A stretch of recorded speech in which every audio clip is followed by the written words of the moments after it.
Israel के war zone पहुंचा TV9 Bharatvarsh. War zone पहुंचने वाला पहला चैनल तेल अवीव से टीवी9 की लाइव रिपोर्टिंग अब होगी आपके सामने। जहां पर हुआ हमला वहां पहुंचा टीवी9 रिपोर्टर। सबसे पहले वॉर जोन पहुंचे टीवी9 की ये पहली बड़ी खबर होगी आपके सामने, जहां तेल अवीव एयरपोर्ट से डिफेंस एडिटर सुमित चौधरी की ये रिपोर्ट अब आपके सामने।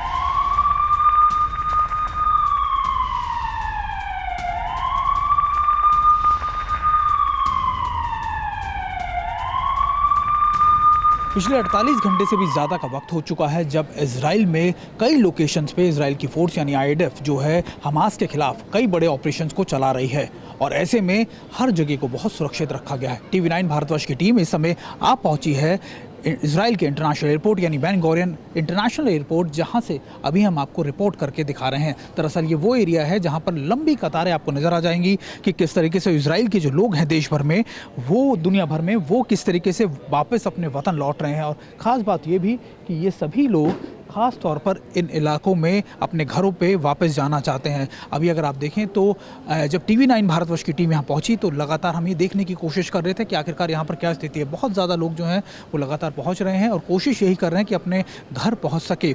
और कल इसी एयरपोर्ट पर हमास की तरफ से खासतौर पर 150 से ज़्यादा रॉकेट दागे गए थे। हालांकि वो जो इनके जो सर्विलेंस सिस्टम है या फिर एयर डिफेंस सिस्टम उसने निष्क्रिय कर दिए और ये तब हुआ जब अमेरिका की तरफ से रसद पहुंचा। एक विमान जो था वो यहाँ इंटरनेशनल एयरपोर्ट पर लैंड किया और उसी के बाद लगातार यहाँ पर ताबड़तोड़ हमले करने की कोशिश की गई।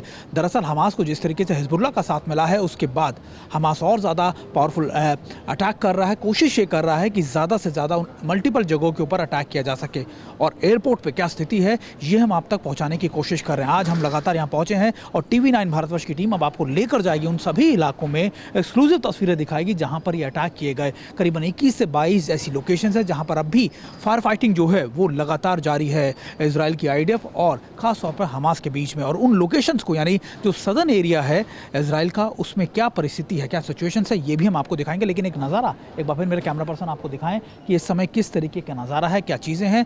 ये लगातार मैं आपको बता रहा था कि ये इंटरनेशनल एयरपोर्ट है यानी बेन गुरियन इंटरनेशनल एयरपोर्ट और इस एयरपोर्ट पे किस तरीके का नज़ारा है ये मैं आप तक पहुंचाने की कोशिश कर रहा था। और मेरे कैमरा पर्सन निशांत भी मेरे साथ हैं और लगातार हम दोनों ही लोग आपको इन जगहों के बारे में बताएंगे कि आखिरकार इजराइल में करीबन दशकों बाद अगर जितना बड़ा अटैक किए गए जिसको एक ऑपरेशन नहीं एक वॉर का नाम दिया गया है, इस वॉर में आखिरकार क्या सिनेरियो है, इस समय क्या परिस्थितियां, पल पल की जानकारी आप तक पहुंचाएंगे सिर्फ टीवी9 भारतवर्ष।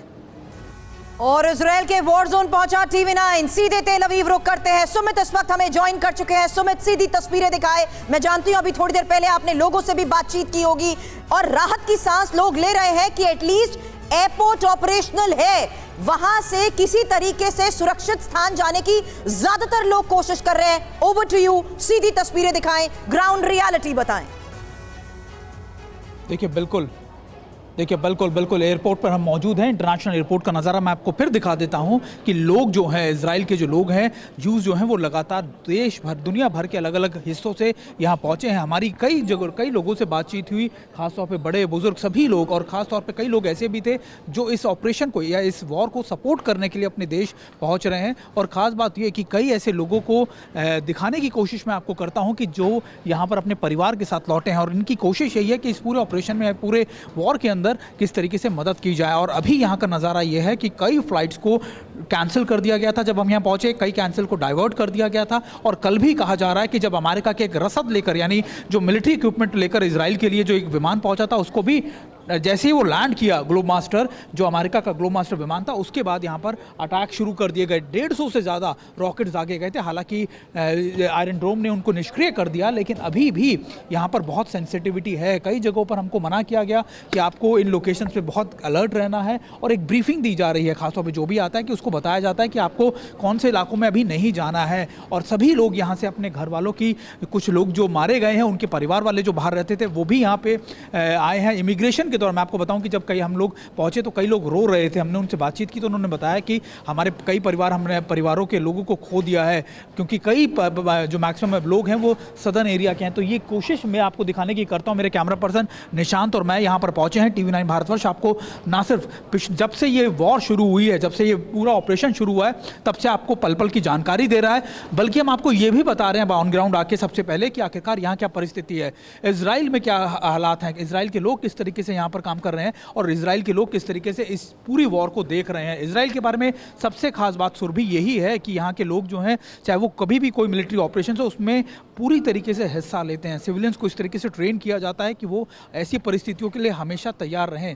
और देखिए भारी संख्या में यहाँ पर लोग पहुँच रहे हैं। फ्लाइट्स की जब मैं आपसे बात कर रहा हूँ, जब मैंने बोर्ड देखा सुबह तो एक भी फ्लाइट, यानी एक अकेली फ्लाइट थी जो लैंड कर रही थी, इसके अलावा सभी फ्लाइट्स को कैंसिल कर दिया गया है। और बहुत मुश्किल है यहाँ पे लैंडिंग करना, क्योंकि कोशिश ये की जा रही है हमास की तरफ से या फिर दूसरे ऑर्गेनाइजेशन, अब तो हिजबुल्लाह की तरफ से भी, कि इन्हीं लोकेशंस को टारगेट किया जाए जहाँ से ज़्यादा क्योस फैले। यानी सदर्न एरिया के बाद, नॉर्दर्न एरिया के बाद जो सेंट्रल एरिया है उसको भी टारगेट किया जाए। और ये वो एरिया है तेल अवीव का जो इंटरनेशनल एयरपोर्ट है, और इंटरनेशनल एयरपोर्ट के अंदर की तस्वीरें हम आपको दिखा रहे हैं अपने दर्शकों को, और ये बताने की कोशिश कर रहे हैं कि आखिरकार अभी समय किस तरीके का माहौल है। और देखिए यहाँ पर कई लोग हैं जो यहाँ पर पहुँच रहे हैं, और मैं और मेरे कैमरा पर्सन आपको दिखाने की कोशिश करते हैं कि देखिए अभी क्या हालात हैं यहाँ पर। और लोग लंबी लंबी क्यूज़ में खड़े हुए हैं, लगातार यहाँ पहुँच रहे हैं। और जब कई लोग तो ऐसे थे कि जो यूरोप से यहाँ पर आ रहे हैं, तो उनको भी किस तरीके से यहाँ पर पहुँचना है, ये सारी दिक्कतें सामने आ रही हैं। लेकिन कोशिश यही है, देखिए मैं आपको दिखाने की कोशिश कर रहा हूँ कि क्या इस समय यहाँ की परिस्थिति है। सुरभि बिल्कुल, और आप क्योंकि वहां पर एक रियलिटी दिखा रहे हैं जिसमें आपने इंपॉर्टेंट बात ये कही कि किस तरीके से इजराइल को सपोर्ट करने के लिए लोग यहां पर आ भी रहे हैं। इंपॉर्टेंट ये भी है कि इजराइल का वो नियम जहां पर उसके पूर्व ऑफिसर्स हमेशा ऐसे रेडी मोड में रहते हैं कि वो ड्यूटी को वापस किसी तरीके से अपने नेशन को सर्व कर सके। ये इंपॉर्टेंट है कि किस तरीके से इजराइल को मिल रहा सहयोग, और जहां अमेरिका के ग्लोब मास्टर की आपने बात कही, जो बड़ी खबर आपने थोड़ी देर पहले पहुंचाई थी 1 से 2 दिनों में जमीनी युद्ध को लेकर, उसके बारे में सुमित मैं आपसे जानकारी चाहूंगी, क्योंकि इस हालात पर अभी भी दुनिया की नजर है। देखिए बिल्कुल हालात पे नज़र भी हो। और मैं आपको बताऊं कि आज सुबह ही IDF की तरफ से एक ब्रीफिंग की गई, जिसमें उन्होंने ये भी बताया कि देखिए कैजुअल्टी 700,000 के करीब पहुंच चुकी है। जख्मी लोगों की संख्या लगातार बढ़ती जा रही है। और वो ये भी बता रहे थे कि देखिए जब ये सभी जो मिलिटेंट्स थे या फिर जो लड़ाके थे हमास के, ये करीबन हज़ारों की संख्या में आए, यानी करीबन 1000 से ऊपर की संख्या उनकी तरफ से बताई गई। और 22 लोकेशंस को पिन पॉइंटेडली टारगेट किया गया। लेकिन सबसे इंपॉर्टेंट यह है कि इस कम समय के अंदर ही हमास को जिस तरह हिजबुल्लाह का साथ मिला, वो ट्रू फ्रंट खोलता है इजराइल के लिए। इजराइल अब ना सिर्फ लेबनान बॉर्डर के ऊपर, बल्कि अब खासतौर पर अपने सदर्न एरिया के ऊपर भी लड़ाई कर रहा है। और ये जानता है इजराइल कि अभी और भी चीज़ें उसके सामने आएंगी, और उन्हीं सब चीज़ों को लेकर इजराइल प्रिपेयर भी कर रहा है। और देखिए एक बार फिर मैं आपको दिखा दूं कि अब यहाँ पे एयरपोर्ट जो है लगभग खाली होता जा रहा है, क्योंकि सभी लोग यहाँ से निकलते जा रहे हैं। बहुत कम फ्लाइट्स, मैं आपको बार बार इसलिए बता रहा हूँ क्योंकि लोग यहाँ से जा ही रहे हैं, यहाँ कोई आ नहीं रही है। यहाँ आने वाले लोग वही हैं जो यहाँ पर इनके लोकल रेजिडेंट्स हैं, यानी जो इजराइलीज हैं, जो ज्यूज हैं। इसके अलावा ज़्यादातर लोग यहाँ से जा ही रहे हैं। पोलैंड की मैं आपको बताऊँ, कई लोग जो थे, फ्रेंच लोग थे, वो यहाँ से निकल रहे हैं, और बाकी लोग जो हैं यहाँ पर पहुँचे हैं। तो ये नज़ारा है, ये तस्वीरें हैं दिखाने की कि आखिरकार इजराइल किस तरीके से एक वॉर फ्रंट में तब्दील हो गया है, किस तरीके से इजराइल के लोग लगातार सपोर्ट करने के लिए इस वॉर में यहाँ पर पहुँच रहे हैं, क्या सिक्योरिटी मेजर्स यहाँ पर लिए गए हैं। इंटरनेशनल एयरपोर्ट है जो खचाखच भरा रहता था, कई जगहों पर ये भी खाली नज़र आ रहा है, क्योंकि लोग यहाँ नहीं आ रहे हैं। वो ही लोग यहाँ पर आ रहे हैं जो यहाँ के लोकल रेजिडेंट्स हैं, सिटीजन हैं। तो अब ये तस्वीर बदलती इजराइल की जो हम देख रहे हैं, वो ये भी इसलिए भी ज़रूरी है क्योंकि इजराइल ने अब फुल फ्लेज वॉर का ऐलान कर दिया है। और ये तस्वीरें हम अपने दर्शकों को लगातार ये दिखा रहे हैं, बता रहे हैं। TV9 भारतवर्ष लगातार अपने दर्शकों तक हर जानकारी पहुंचा रहा है, ना सिर्फ सदर्न एरिया की बल्कि नॉर्दर्न यानी लेबनान बॉर्डर की, और बल्कि ये भी बता रहा है कि आखिर वाले टाइम में हिजबुल्लाह और हमास कैसे एकजुट होकर बड़े ऑपरेशंस को अंजाम दे सकते हैं। तो ये